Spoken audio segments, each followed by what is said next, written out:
I'll start by talking about the first house. The first house in the astrological chart, the natal chart.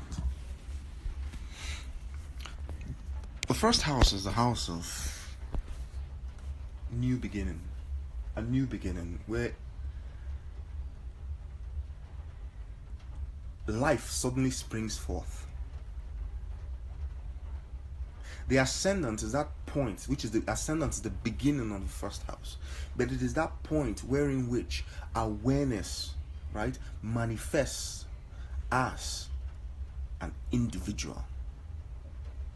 Prior to that, awareness exists in a watery state, because just before the ascendant is the 12th house.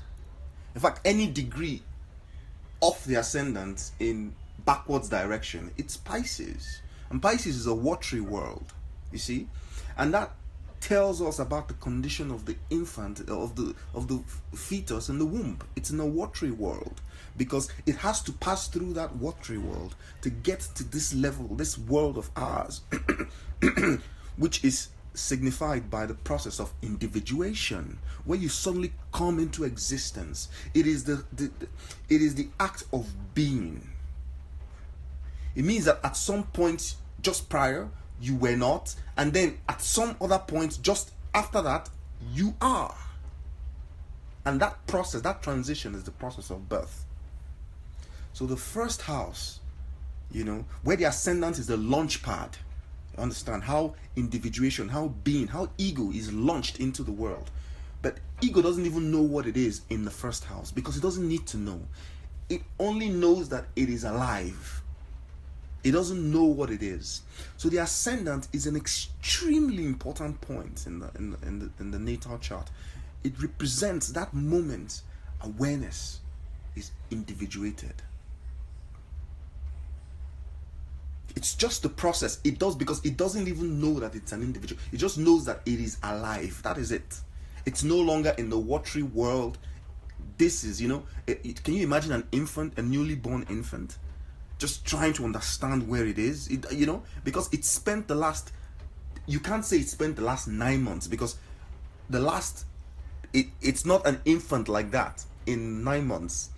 It probably starts being able to hear around 5 months, and hearing, you really cannot hear sounds you don't understand, or sounds you've never, we're talking about a developing brain.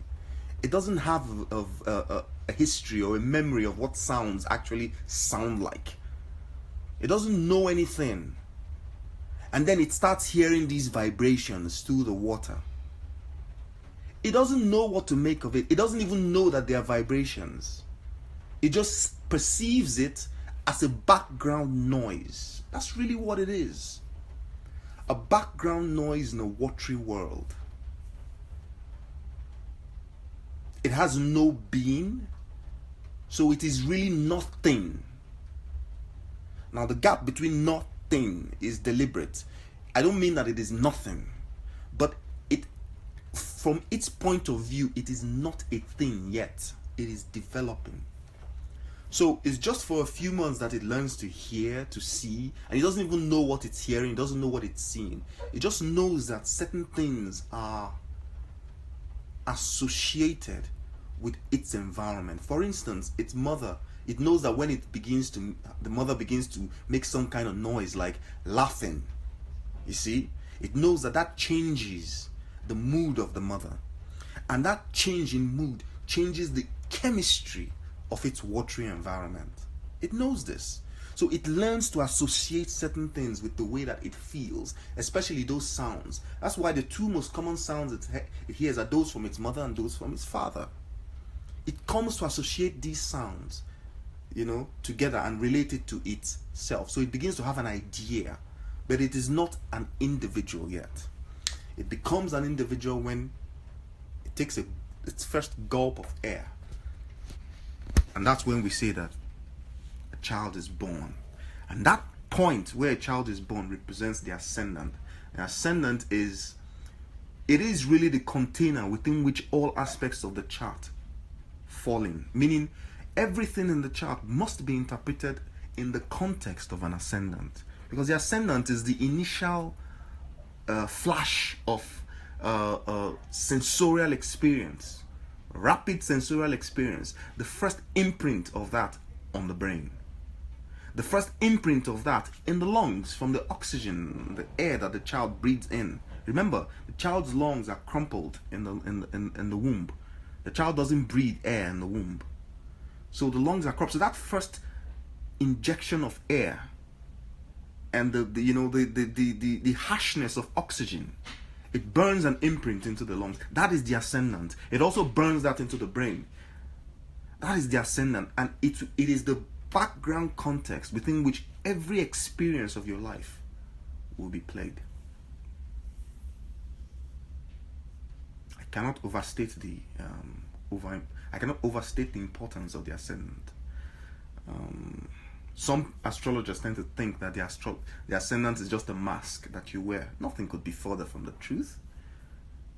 It's not a mask. You never take it off. The ascendant is what you are when you first came into being. Everything else that will develop, especially the sun, which has tremendous impact, will be developed within the context of that ascendant. You see? Because the ascendant is the first information, even though it exists as a kind of diffuse, because it colors the entire chart. You see? It is what can be described as your base consciousness. That's your ascendant. You see? Now the sun, the sun represents like your will and your focus. I tend to like to describe the sun as your focus. So your sun sign really is the point where your sun sign is how you exercise your will, how you exercise your focus. It is the focus of the ego. We'll get to that point. So that's basically what the first house is. In the natural chart, the first house is governed by Aries, and that's the nature of Aries. You see, the glyph of Aries is the ram. So Aries is the reality of being. That's all it is. It is not an extremely conscious sign. You see, it is so enamored by, it's just so overtaken by the fact that it is. That is enough. So anywhere you have Aries in your chart is where you are just content to be. You see?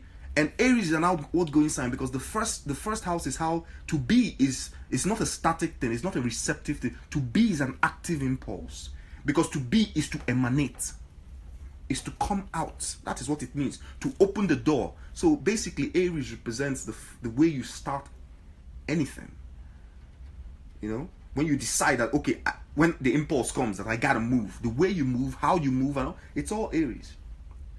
You see? And so the sign Aries, which naturally sits on the cusp of the first house, is the active impulse. The house itself is the passive impulse, because Aries gives and the house receives. That's the difference between signs and houses. Signs pushing energies, or for lack of a better word, energy. Okay? But it's not really energy. It's psychic. You could call it psychic energy. Aries pushes in a type of psychic energy that the first house expects and receives. Now, if you have a different sign on the cusp of the first house, it doesn't matter. It is still a house. It is a house that determines, because the house is looking for what Aries has to offer. So for instance, if you have Scorpio on the cusp of the first house, which is your Scorpio ascendant, it means that your manner of being, your manner of opening that door and coming out is as a Scorpio. So Aries will try to take the first house, will try to take those qualities and characteristics from Scorpio.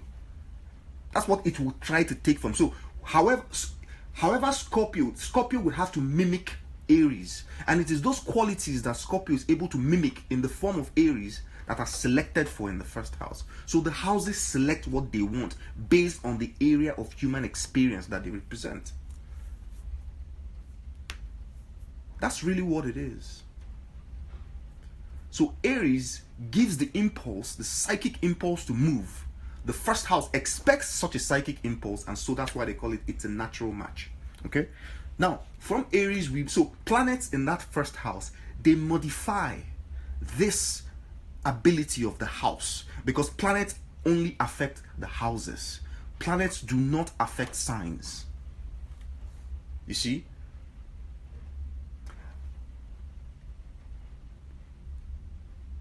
for instance, Mars in Aries, Mars in the first house. You understand? Mars is the energy signature of Aries. The psychic energy signature of Aries. That's what Mars carries. That's what Mars basically is. Okay? So Mars in the first house means that the first house will be even more energetic. So it makes the house, because naturally houses are passive things. Houses receive psychic energy. They utilize it. You know, the house represents the area of human experience. So the area of human experience receives the psychic energy and uses it and disseminates it. Now, when you have Mars in that, it means that inside that passive house, there is an active component which we call Mars. It means that for you to derive the benefits of that first house, you would have to put in extra effort. You cannot wait for things to come to you because houses are passive. You can't wait. You have to go. You have to take action. That's what Mars in the first house really is. You see, if you had no Mars in the first house and maybe Aries just on the cusp of the house, what it means is that in all the areas, in all the human life experiences symbolized by the first house, you see, which is, for instance, the way you appear, the body, the physique and all that, because it's the self, right? The self as it appears in physical characteristics, right? It means that those physical characteristics will call on Aries. Okay, we'll draw that psychic energy from Aries. So depending on where Mars is, which will set the kind of context of what kind of psychic energy that Aries just like, I don't know how to describe. It's like changing the bulb of a room, you know, or like for instance a colored bulb, changing colored bulbs. You see, so whatever house Mars is located in will give a tone, a particular type of tone to Aries, but the dynamic between Aries and the first house will just simply remain the same. You see, it's a match. Now when you move into the second house, some people tend to think of the second house as the house of values. I don't get it. Value what? How can you have values? In Aries, a child is born. That child cannot have any values at that level. You know, values are a self-reflective thing. You see, your value system is something that you self-reflect on. Usually comes after you've been trained, because you tend to adopt the value systems of the external environment within which you are raised. You see, and it's not. It takes time. But in the second house, there's no time. The child is still an infant. It doesn't even know anything. So the second house really is, you know, the human life experiences that depend on the pleasure of being. The pleasure of having a body, of being alive. That's really what it is. It is really the joy of Aries, or the joy of the first house, or the pleasures of the first house. Because at this stage, the child is becoming aware that breast milk tastes good. I prefer it to any other thing. Or this tastes good. Oh no, I don't like this. Oh, this sound is too loud. Oh no, it's too quiet. It's learning, and all of these things. You see, the children, infants, they learn this very rapidly because they do not sense it. They sense it as a type of pleasure. They seem to just know it's either I like this, it's pleasurable, or it's not. You know, at that stage, the way the mind is working is really quite, you know, because they're infants, you know. So everything pleasurable in your life, the impulses or the gradations are laid down at that point in time. Everything pleasurable. If you have money tomorrow and you're enjoying the money, the way you enjoy that money, the way the pleasure comes for you is the same as you experienced at that level when you were an infant. It's pleasure, you see. And you can't really have so many whatever. No. Any planetary energy in the second house modifies the way you enjoy pleasure, or what pleasure means to you, or what you need to be, the action you need to do, because houses are passive things, and planets in houses represent the activity that needs to take place in that passive house in order to be able to benefit from the sign on the cusp. So if you have Venus in the second house, for instance, it means that you need to indulge in pleasure. You understand? It sounds funny, right? It means that you need more pleasure. You need to experience more pleasure. That is the way that you will be able to, because at the end of the day, our natal chart is a snapshot of using symbolism.